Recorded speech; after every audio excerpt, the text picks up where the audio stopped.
Hello दोस्तों, कैसे हैं? हम याद करने जा रहे हैं अभिनेता इरफान पठान को। आप सभी को पता है कि आज उनका निधन हो गया। वो हम लोगों को छोड़कर इस दुनिया से चले गए और यह एक अपूरणीय क्षति है जिसको कभी नहीं भरा जा सकेगा। उनके जैसा अभिनेता शायद ही कभी हिंदी फिल्मों को मिल पाएगा। तो कैसे थे जो है अभिनेता इरफान खान, उन्हीं के बारे में जो है जानते हैं। जिसकी गालियों पर भी तालियां बजती थीं, जिसकी खामोशी में उसकी आंखें बोलती थीं, संवाद करती थी, जो जादुई यथार्थ का हीरो नहीं था, जो जादुई यथार्थ का हीरो नहीं था, जो आमजन का हीरो था। वह जो आमजन का हीरो था, वह जो अभिनेताओं का भी अभिनेता था। अभिनेताओं का अभिनेता से मतलब यह है कि इस दुनिया में हर कोई अभिनय करता है, विभिन्न तरीके का रोल करता है अपनी निजी जिंदगी में। ऐसी निजी जिंदगियों के अभिनेताओं के चरित्र को यह अभिनेता अब सुनहले पर्दे पर इतने सहज सहज तरीके से, इतनी शिद्दत से जीवंत कर देता था कि वो चरित्र लगता ही नहीं था कि उसे कोई अभिनीत कर रहा था। वो एकदम नैसर्गिक होता था, नेचुरल होता था। इसलिए जो है हम कह रहे हैं कि वह अभिनेताओं के भी अभिनेता थे। वह जो यथार्थ को बेहद खुरदुरेपन से रजतपट पर उकेरता था। वह फिल्मी दुनिया के बीहड़ का बागी पान सिंह तोमर यानी इरफान खान अब हमारे बीच नहीं है। सुनाले पर्दे का यह सितारा सदा सदा के लिए सितारों की दुनिया में चला गया है, हमें अलविदा कहकर और आंखों में आंसू दे गया है। फिल्मी दुनिया का यह मकबूल अब अपनी फिल्मों के जरिए हमारी यादों में रहेगा। यकीनन आने वाली पीढ़ियां भी उन्हें और उनकी फिल्मों को पसंद करेंगी और उनके होने पर गर्व करेंगी।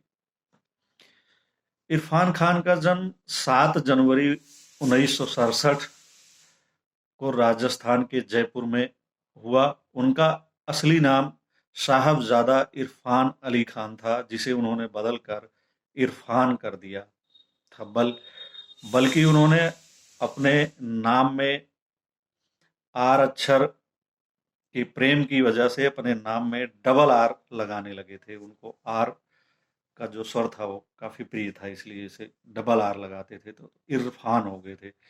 53 साल की उम्र में उनका देहांत मुंबई में 29 अप्रैल 2020 को हुआ, यानी आज के दिन। वह कैंसर से पीड़ित थे और 2 दिन पहले ही उनकी माँ सईदा खान का भी इंतकाल हो गया था। बताते हैं लॉकडाउन की वजह से वह जयपुर नहीं जा पाए माँ के अंतिम क्रियाक्रम में, और उनका दर्शन भी नहीं कर पाए। तो कहा जा रहा है कि वह अपनी माँ से अप्रतिम प्रेम करते थे और स्नेह करते थे, और इसे प्रकट करने के लिए वो अक्सर शायर मुनव्वर राणा की फेमस गजल सुनाया करते थे। लोगों को आशंका है कि इरफान अपनी वालिदा की मौत का सदमा नहीं बर्दाश्त कर पाए और बीमार हो गए, जो कि उनके लिए जानलेवा साबित हुआ। इरफान की मां का नाम सईदा बेगम खान और पिता का नाम यासीन अली खान है। यह राजस्थान के टोंक जिले के पास खजुरिया गांव से थे। पिता का टायर का कारोबार था। इरफान खान क्रिकेट अच्छा खेलते थे। अपने दोस्त सतीश शर्मा के साथ 23 साल से कम उम्र में ही उनका सीके नायडू टूर्नामेंट के लिए चयन हुआ था, लेकिन धनाभाव के कारण वह टूर्नामेंट में भाग लेने नहीं पहुंच पाए, और यहीं से एक क्रिकेट प्रेमी से वो जो है अभिनेता की ओर उनका जो है जीवन बदल जाता है।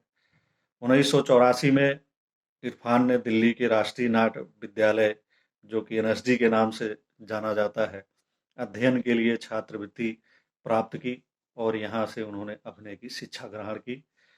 23 फरवरी 1995 को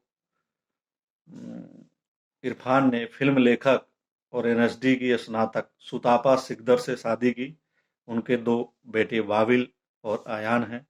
इरफान ने न केवल अपने नाम के आगे से साहबजादे शब्द हटाया, बल्कि अली और खान भी हटा दिया था। वह केवल इरफान लिखते थे।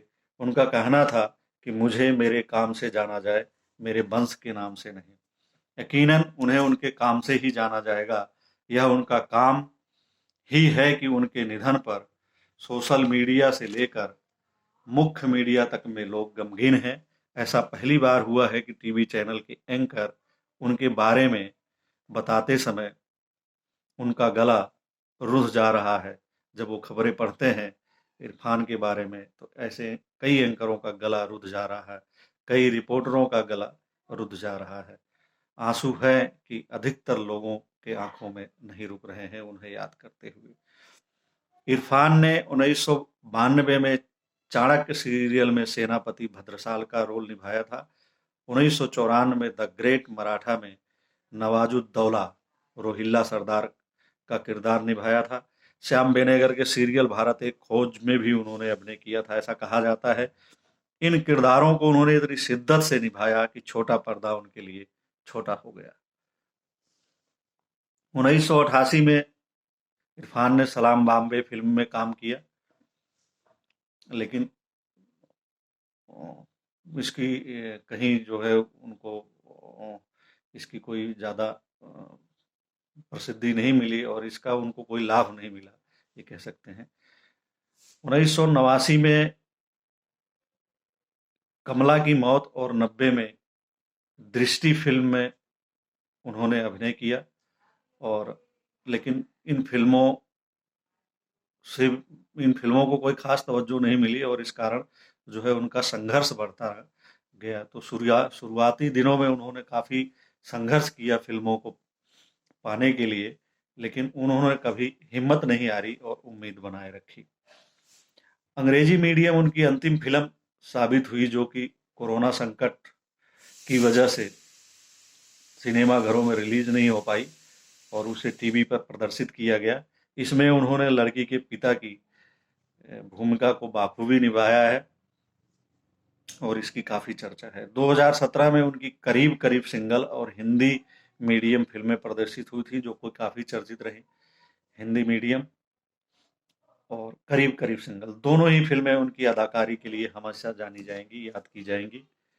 2009 में इरफान ने शाहरुख खान के साथ फिल्म बिल्लू बार्बर में काम किया था, जिसमें उन्होंने बिल्लू का किरदार निभाया था और इस किरदार को इतनी शिद्दत से निभाया उन्होंने कि उनके सामने शाहरुख कहीं नहीं टिकते थे। जब भी उनका फिल्म में आमना सामना हुआ तो वो शाहरुख पर हमेशा ही बीस पड़े।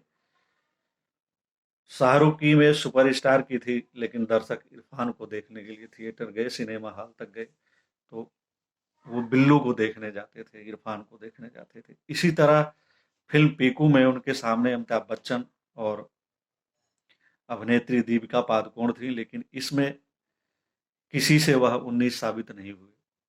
दोनों अभिनेत्री दीपिका और जो है अमिताभ बच्चन अब फिल्मी दुनिया में अपनी एक अहमियत रखते हैं। उनके सामने अच्छे अच्छे अभिनेताओं की जो है बोलती सी बंद हो जाती है, लेकिन इरफान पर इन अभिनेताओं अभिनेत्री का कोई ऐसा असर नहीं पड़ा और वो बड़ी शिद्दत से जो है अपने किरदार को निभा चले गए। पान सिंह तोमर फिल्म के लिए 2012 में उन्हें सर्वश्रेष्ठ अभिनेता का राष्ट्रीय फिल्म पुरस्कार मिला था और 2017 में हिंदी मीडियम के लिए उन्हें फिल्म फेयर का सर्वश्रेष्ठ अभिनेता चुना गया था। 2011 में भारत सरकार ने उन्हें पद्मश्री अवार्ड दिया था।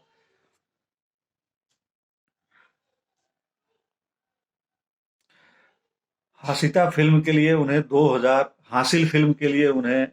2004 में फिल्म फेयर का सर्वश्रेष्ठ खलनायक का पुरस्कार मिला था। इरफान ने 30 से अधिक बॉलीवुड यानी हिंदी फिल्मों में काम किया है और कई हॉलीवुड फिल्मों में काम करके उन्होंने अंतर्राष्ट्रीय स्तर पर भी अपनी एक सुदृढ़ और शानदार छवि अर्जित की थी और बनाई थी। समसामयिक मुद्दों पर वह हमेशा खामोश रहते, इस कारण विवादों से हमेशा दूर रहे। जब भी मीडिया में उनके सामने ऐसे सवाल आए, उसे उन्होंने बड़ी ही संजीदगी से या तो टाल दिया या तो ऐसा जवाब दिया कि कोई विवाद जन्म नहीं ले पाया। एक बार एक टीवी चैनल के स्टूडियो में जब उनसे भारत के बारे में पूछा गया, उन्होंने कहा था कि यह महात्मा गांधी का देश है, इसकी पहचान महात्मा गांधी से है। यहाँ सभी धर्मों और संस्कृतियों का मेल है, यह समावेशी देश है। यह हम पर निर्भर करता है कि हम इसे कैसा बनाना चाहते हैं। जब उनसे पूछा गया कि क्या देश सही दिशा में जा रहा है, तो उन्होंने कहा, यह लोगों को तय करना है और बताना है। मैं कुछ कहूंगा तो वह निजी राय होगी और उसका कोई महत्व नहीं होता। यही वजह है कि उनके निधन पर लोग आंसू बहा रहे हैं। सोशल मीडिया पर उनके डायलॉग लिख लिख कर लोग श्रद्धांजलि दे रहे हैं, व्हाट्सएप पर स्टेटस लगा रहे हैं। ऐसा तभी होता है जब कोई हर दिल अजीज होता है, जन जन का प्रिय होता है, जिसे लोग असीम प्यार करते हैं और स्नेह करते हैं। यहाँ पर मैं कुछ व्हाट्सएप स्टेटस का जिक्र करूंगा, हालांकि मैंने इन लोगों से अनुमति नहीं ली है, लेकिन किस तरह से लोगों ने जो है इनको श्रद्धांजलि दी है, इरफान खान को याद किया है लोगों ने, उसका जिक्र यहाँ जरूरी हो जाता है जो है। तो कुछ व्हाट्सएप स्टेटस हैं, जैसे मुंबई में रहने वाली भारती एक वीडियो लगाई हुई है, अपने स्टेटस में इन्होंने लगाया हुआ है। तो उसमें डायलॉग है, मोहब्बत है इसलिए जाने दिया। एक करेक्टर इनसे पूछता है कि आपने उसे जाने क्यों दिया, तो इन्होंने कहा कि मोहब्बत है इसलिए जाने दिया, जिद होती तो बाहों में होती, जिद होती तो बाहों में होती। तो इस तरीके के जो उनके फिल्मों के डायलॉग हैं, जो उनके जाने के बाद लोगों के जहन में रहेंगे और हमेशा लोग याद करते रहेंगे, इस तरह के डायलॉग से लोगों ने उनको श्रद्धांजलि दी है। सुल्तानपुर के रहने वाले हैं रमाकांत तिवारी जी, इन्होंने अपने स्टेटस लगाया है कि अब गाली पर ताली कैसे पड़ेगी, अब गाली पर ताली कैसे पड़ेगी। तो इनकी फिल्म का डायलॉग था कि मेरी तो गालियों पर भी तालियां पड़ती हैं, इसको इन्होंने याद किया है। इसी तरह देहरादून में जो है एक कोचिंग क्लास चलाने वाले राय साहब लिखते हैं, वक्त ही गलत है, इंसान तो हीरा था, वक्त बहुत ताकतवर होता है। इन्होंने कई फोटोएं लगा के जो है 2 3 4 स्टेटस लगाए हैं।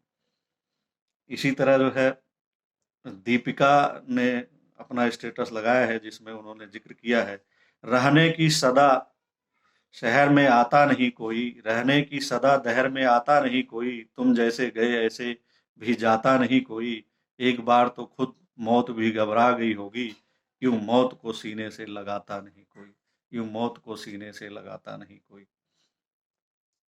इसी तरह रेनू लिखती हैं, बिछड़ा कुछ इस अदा से कि ऋतु ही बदल गई, बिछड़ा कुछ इस अदा से कि ऋतु ही बदल गई, एक शख्स सारे शहर को वीरान कर गया, एक शख्स सारे शहर को वीरान कर गया। ये रेनू ने व्हाट्सएप लगाया है। हर्षित राज निर्मल पटना के रहने वाले, इन्होंने लगाया है, हमारी तो गाली पर भी ताली पड़ती है, आज खामोश हो गई एक बेबाक आवाज, आज खामोश हो गई एक बेबाक आवाज, नहीं रहे अभिनेता इरफान खान। इस तरह से के स्टेटस बहुत सारे लोगों ने लगाया है, जिनका जो है जिक्र करना यहाँ मुमकिन नहीं है, लेकिन अनगिनत लोगों ने इस तरीके का स्टेटस लगा रखा है कि नहीं रहे अभिनेता इरफान खान और उनको श्रद्धांजलि दी है। देहरादून के रहने वाले गौरव प्रजापति ने कई स्टेटस लगाया है, जिसमें उन्होंने जिक्र किया है,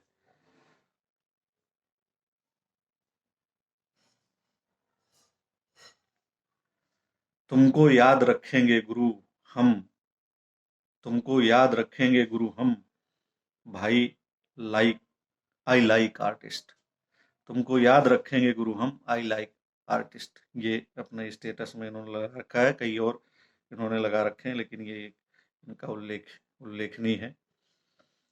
इनके स्टेटस में और जिक्र है, शराफत की दुनिया का किस्सा ही खत्म, अब जैसी दुनिया वैसी हम।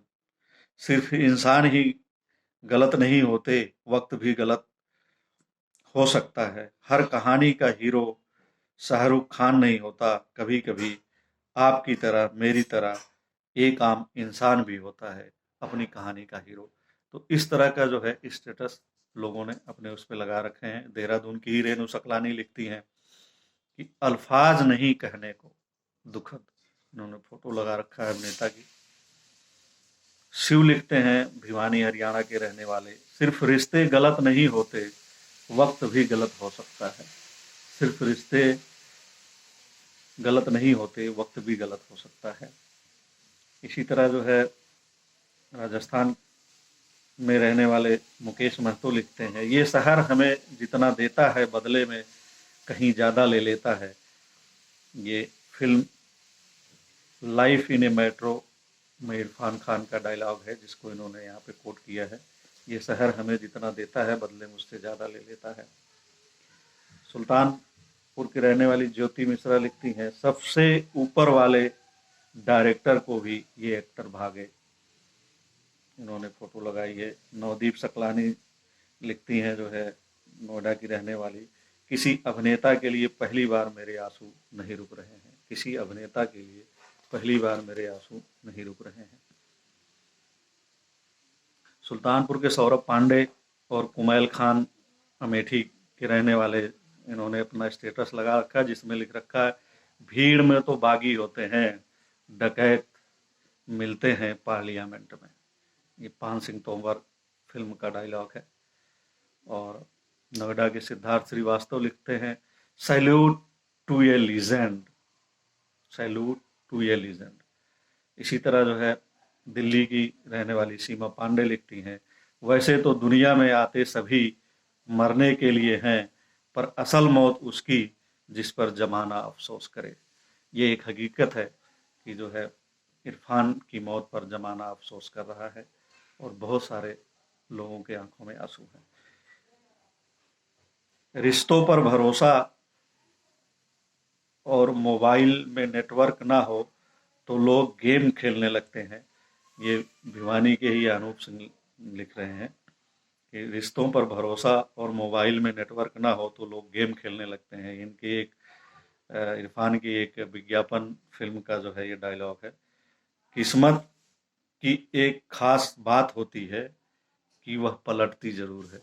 ये भी इनकी एक फिल्म का डायलॉग है जिसको अनूप सिंह याद करते हैं। इसी तरह अनगिनत लोगों ने, असंख्य लोगों ने जो है व्हाट्सएप स्टेटस लगाया है।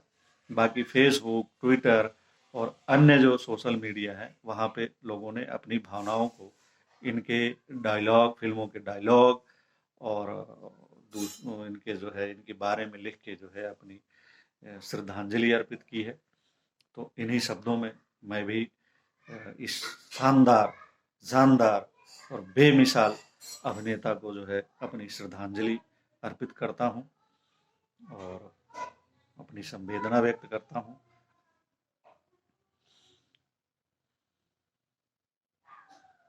धन्यवाद।